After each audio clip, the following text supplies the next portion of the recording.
اعوذ باللہ من الشیطان الرجیم، بسم اللہ الرحمن الرحیم۔ میں ہوں اظہر نیاز، پروگرام فہم اقبال، اور ہمارے ساتھ ہوتے ہیں مظفر علی کاشمیری صاحب۔ السلام سر علیکم کیسے ہیں جناب۔ آپ؟ الحمدللہ۔ نظم خضر راہ 9 بند پر مشتمل ہے، جس کے آخری بند کا جو تیسرا حصہ ہے وہ باقی تھا اور جسے ہم اب آغاز کر رہے ہیں۔ جی تو 9ویں بند کا جو آخری شعر ہے جی، وہ فارسی زبان میں علامہ نے لکھا تھا۔ تو واہ، اے کہ نہ شناسی خفی را از جلی ہوشیار باش، اے گرفتار ابو بکر و علی ہوشیار باش۔ واہ، تو علامہ فرماتے ہیں کہ اے کہ نہ شناسی، تو جو کہ چیزیں باطن میں ہونی چاہیے، اگر تو ان کو نہیں پہچانتا کہ جو باطنی چیزیں ہیں اور جو برملا چیزیں ہیں، جو ظاہر چیزیں ہیں، ان میں ظاہر فرق ہوتا ہے۔ کون سی بات جو ہم نے زبان پر لانی ہے اور کون سی بات جو ہے وہ ہم نے اس کو اپنے دل میں رکھنا ہے۔ اس کے لیے آپ کو ہوشیار رہنا چاہیے۔ وہ اے گرفتار ابو بکر و علی ہوشیار باش۔ اور مسئلہ یہ ہے کہ ہماری قوم آج بھی 1400 سال پرانے جو مسائل ہیں، بلکہ وہ مسائل اس وقت تو نہیں تھے، اب ان کو ہم نے مسائل بنا لیا کہ اب بھی کوئی کہہ رہا ہے کہ حضرت ابو بکر جو تھے نا، وہ آپ کے حساب سے پہلے خلفائے راشدین میں سے تھے، اور دوسرے کہتے ہیں کہ نہیں، وہاں تو حضرت علی جو ہیں وہ پہلے امام ہونے چاہیے تھے۔ تو اس سے جو ہے وہ اجتناب کریں تو تبھی ہماری کامیابی ہے۔ اس سلسلے میں مولانا ظفر علی خان نے ایک بڑی خوبصورت نعت کہی تھی، وہ شمع اجالا جس نے کیا 40 برس تک غاروں میں، سبحان اللہ، ایک روز جھلکنے والی تھی سب دنیا کے بازاروں میں، جس میں کدے کی ایک بوند سے بھی لب کج کلہوں کے تر نہ ہوئے ہیں، آج بھی ہم بے مایا گدا اس میں کدے کے سرشاروں میں۔ اور جو فلسفیوں سے حل نہ ہوا، جو فلسفیوں سے کھل نہ سکا اور نقطہ وروں سے حل نہ ہوا، وہ راز ایک کملی والے نے بتلا دیا چند اشاروں میں۔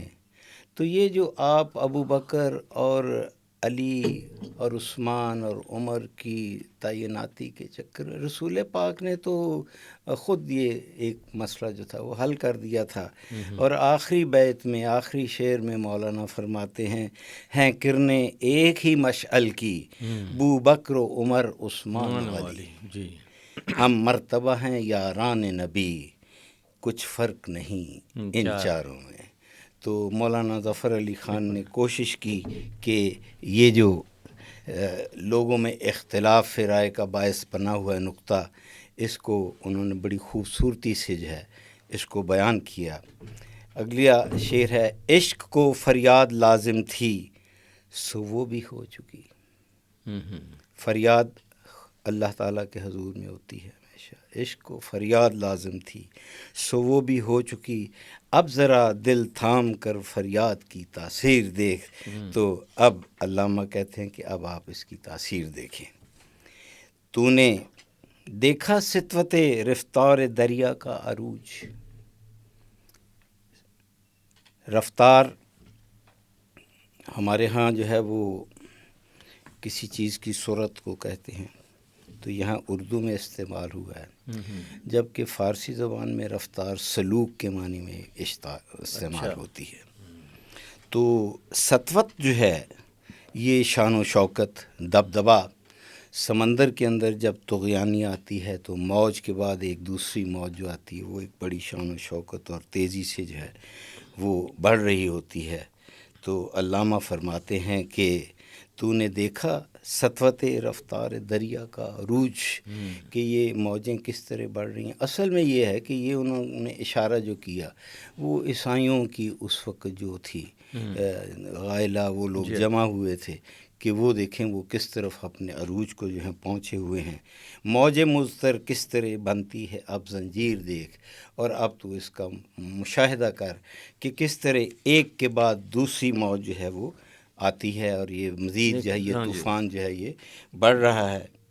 علامہ نے بانگ درا میں ایک اور نظم بلاد اسلامیہ جو ہے اس کے عنوان سے جو تھی وہ لکھی، تو اس میں بھی فرماتے ہیں کہ خطۂ قسطنطنیہ یعنی کیسر کا دیار.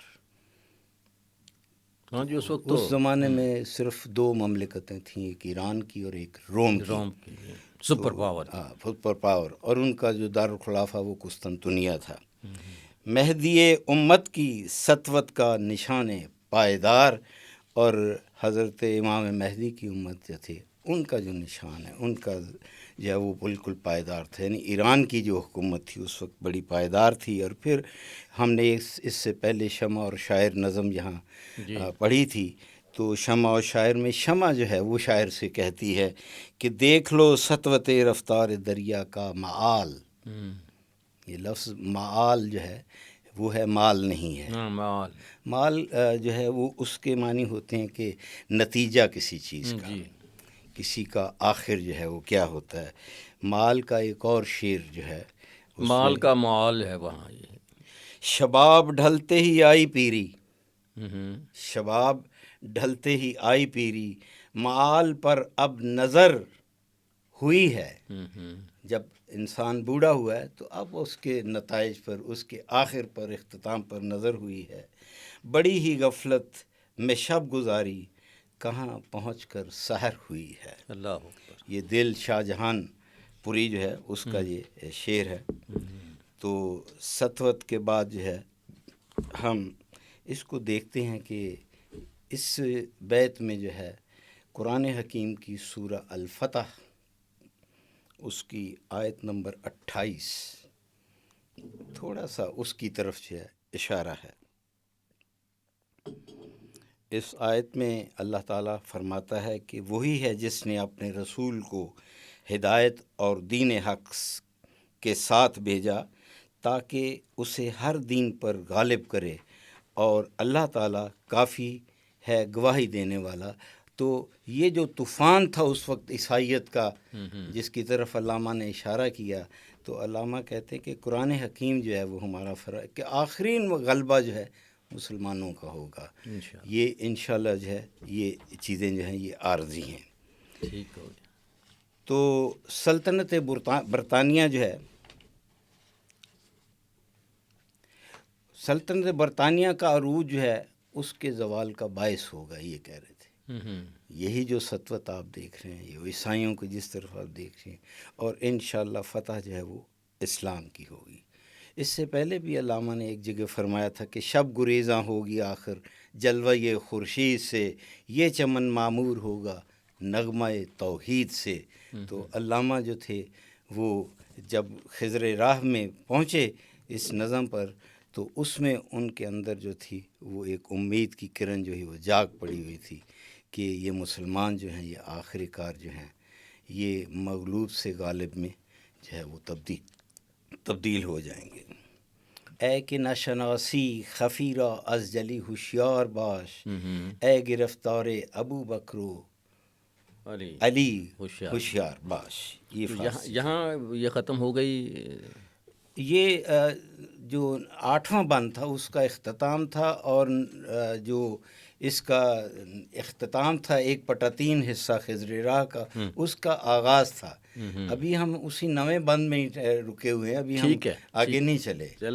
ابھی نواں بند جو ہے اس کا جو ہے وہ سلسلہ جاری ہے. جی. عام حریت کا جو دیکھا تھا خواب اسلام نے، اے مسلمان آج تو اس خواب کی تعبیر ہے.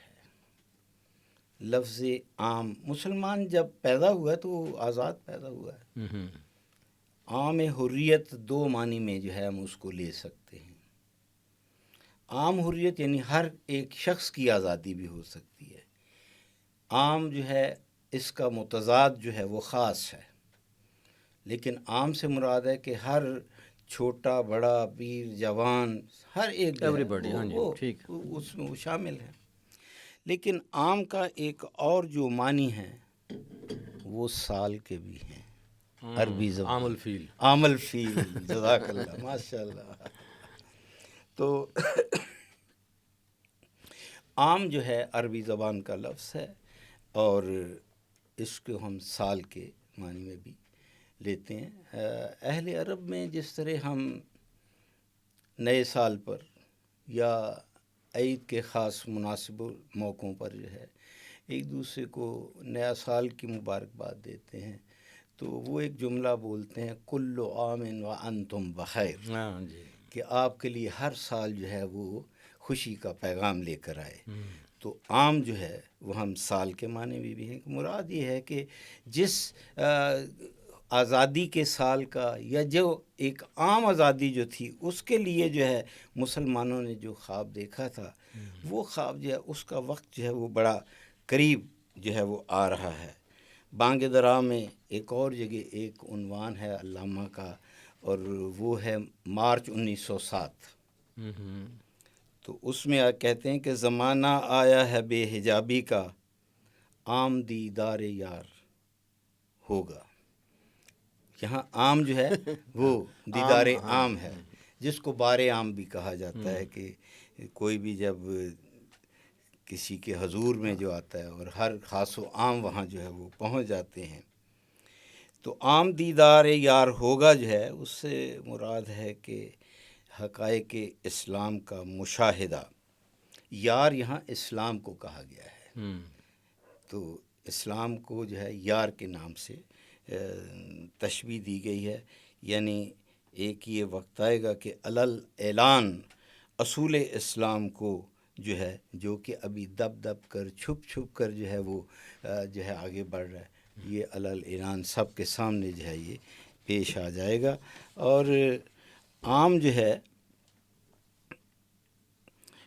یہ تو ایک تو یہ ہے کہ اس کا مقابل جو ہے وہ خاص ہے. لیکن ابھی آپ نے میری توجہ اس طرف دلائی عام الفیل کی طرف. عام الفیل قرآن حکیم میں سورہ الفیل جو ہے، الم تر کیف فعل ربک باصحاب الفیل الم یجعل کیدہم فی تضلیل وارسل الیہم طیرا ابابیل. تو یہ عام کا ایک دوسرے معنی کی بہت اچھی توضیح جو ہے وہ قرآن حکیم میں موجود ہے. در حقیقت یہ سن 570 عیسوی کا ذکر ہے. تو اسی سال میں رسول پاک صلی اللہ علیہ وآلہ وسلم کی ولادت باسعادت بھی ہوئی جی. اور اسی سال کو عام الفیل بھی کہا گیا. یہ وہی سال ہے کہ جب یمن کے بادشاہ ابرہہ جو تھا وہ اپنے ہاتھیوں کے لشکر کو لے کر جو ہے وہ یہاں مکہ پر جو ہے وہ اس نے چڑھائی کی. تو اصل میں اس نے یمن میں بھی ایک کلیسا جو تھا وہ بنایا تھا. اس نے دنیا کو دعوتیں دیں کہ آئیں دیکھیں میں نے کیا ایک چیز. کئی لوگوں نے اس کی تعریف کی. یہ کسی نے یہ بھی کہا ہوگا کہ اللہ کا گھر وہاں بھی ہے. تو اس نے کہا میرے اس گھر کے ہوتے اور کون سا گھر ہو سکتا ہے. تو نتیجتاً اس نے کوشش کی کہ وہ اس خانہ کعبہ کو جو ہے وہ منہدم کر دے. لیکن یہاں اس وقت جو خانہ کعبہ کے متولی تھے حضرت عبد المطلب تھے، رسول پاک کے دادا. جی. تو انہوں نے بھی کچھ بندے اکٹھے کیے، لیکن اس سے پیشتر کے کوئی جو بھی لڑائی ہو تو ابابیل جو کہ خاص پرندے تھے انہوں نے اپنے منہ میں کینکریاں لے کر آئے، اور اس کی بارش جو تھی وہ کینکریوں کی ہوئی، اور وہ ہاتھی جو تھے اپنے سر مست ہو کر جو ہے انہوں نے اپنی ہی فوج کو کچل دیا، اور وہ ان کا جو حملہ تھا وہ ناکام ہو گیا. اپنی خاکستر سمندر کو ہے سامان وجود. علامہ کے کلام میں ہمیں اکثر جو ہے وہ فارسی کے الفاظ جو ہیں اس سے واسطہ پڑتا ہے. فارسی زبان کا ایک لفظ دریا بھی ہے. دریا اسی پانی کی روانی کے لیے استعمال کیا جاتا ہے، جس کو ہم انگریزی میں ریور کہتے ہیں۔ فارسی میں دریا در حقیقت ہم اردو میں دریا جو ہے اس دریا کو ایک جو پانی رواں ہوتا ہے اس کو کہتے ہیں، لیکن فارسی میں دریا سمندر کو کہا جاتا ہے۔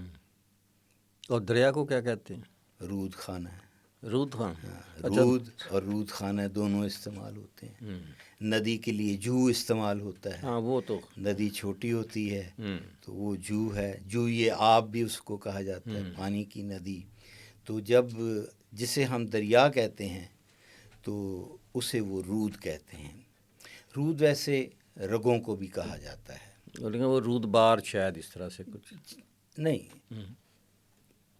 ایران کے جنوب میں ایک علاقہ ہے جس کو ہم خوزستان کہتے ہیں، یہ خلیج فارس کے کنارے ہے۔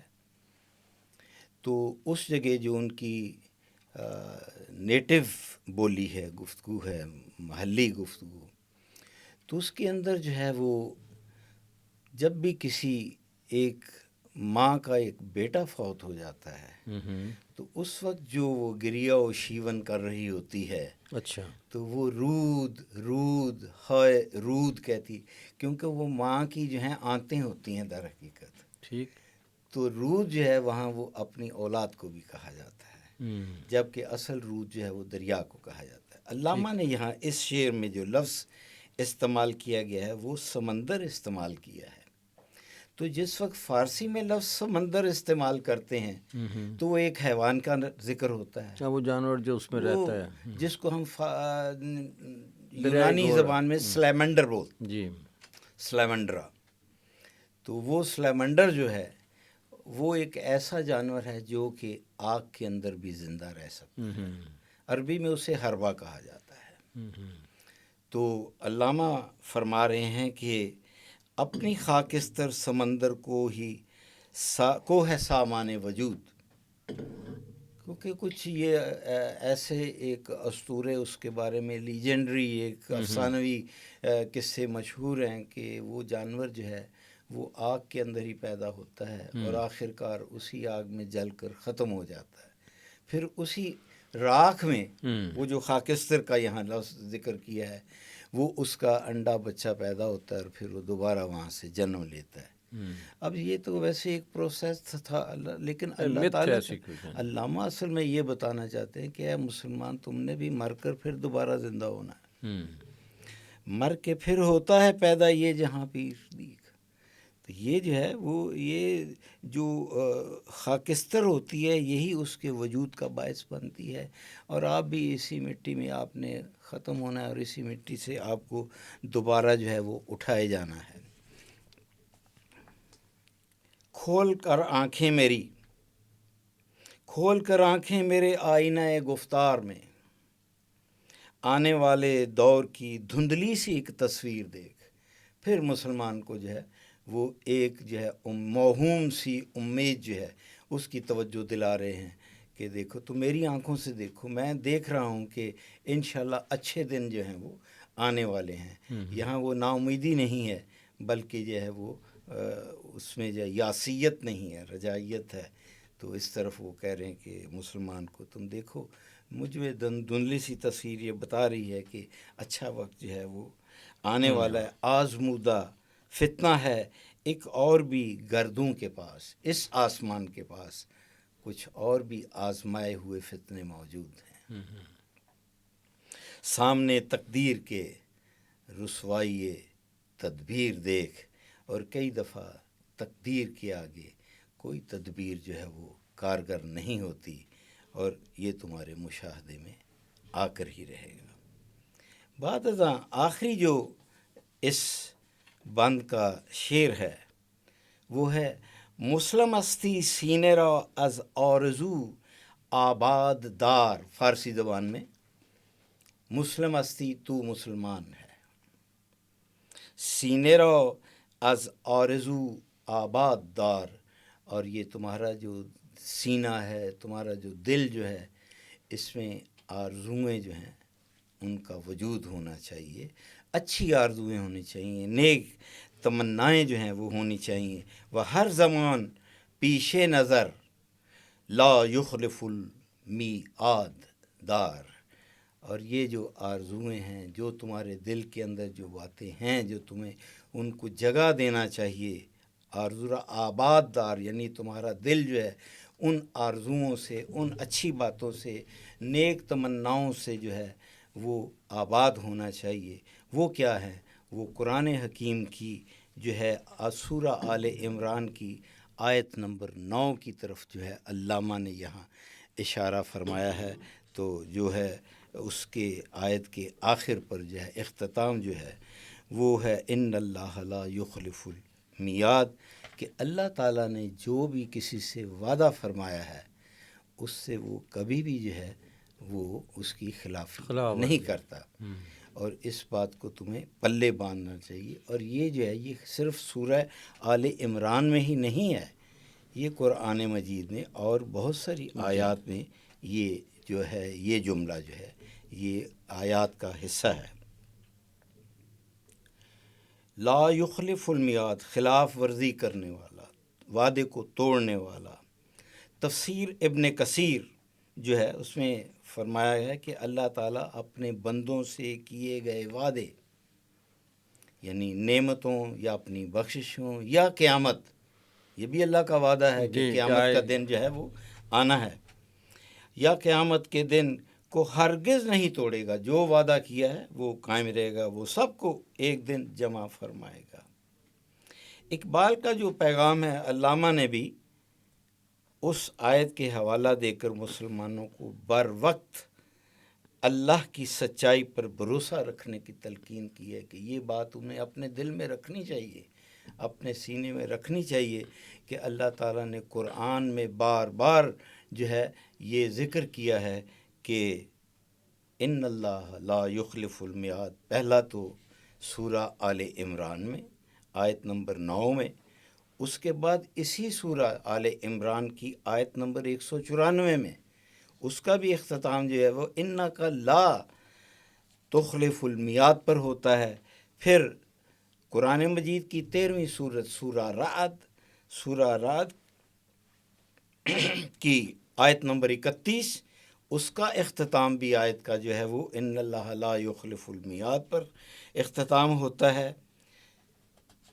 پھر اس کے بعد سورہ الزمر قرآن مجید کی 39ویں آیت، اس کی 20 نمبر جو آیت ہے اس سورت کی، اس کے اندر بھی اس کا اختتام بھی جو ہے وہ وعد اللہ لا یخلف اللہ المیعاد جو ہے اس پر ہوتا ہے.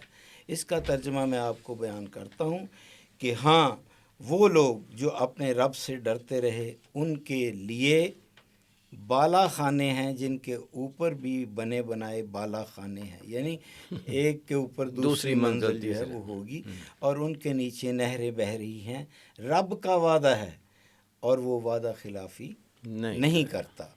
تو علامہ جو ہے نظم خضر راہ کا اختتام جو ہے وہ قرآن حکیم کی بہت ساری آیات کے اختتامی جملے لا یخلف المیعاد جو ہے اس پر اس کا اختتام کرتے ہیں کہ ایک مسلمان کو اللہ کے دیے ہوئے جو وعدے ہیں ان پر جو ہے وہ اپنا ایمان رکھنا چاہیے اور ان کو یاد رکھنا چاہیے. انشاءاللہ اللہ کا وعدہ پورا ہوگا. وما علینا الا البلاغ. جزاک اللہ جی، بہت شکریہ. پروگرام تھا فہم اقبال اور آج ایک نظم جو ہے اس کا اختتام ہوا. ہمارے ساتھ ہوتے ہیں مظفر علی کاشمیری صاحب. بہت شکریہ سر. السلام علیکم. وعلیکم السلام.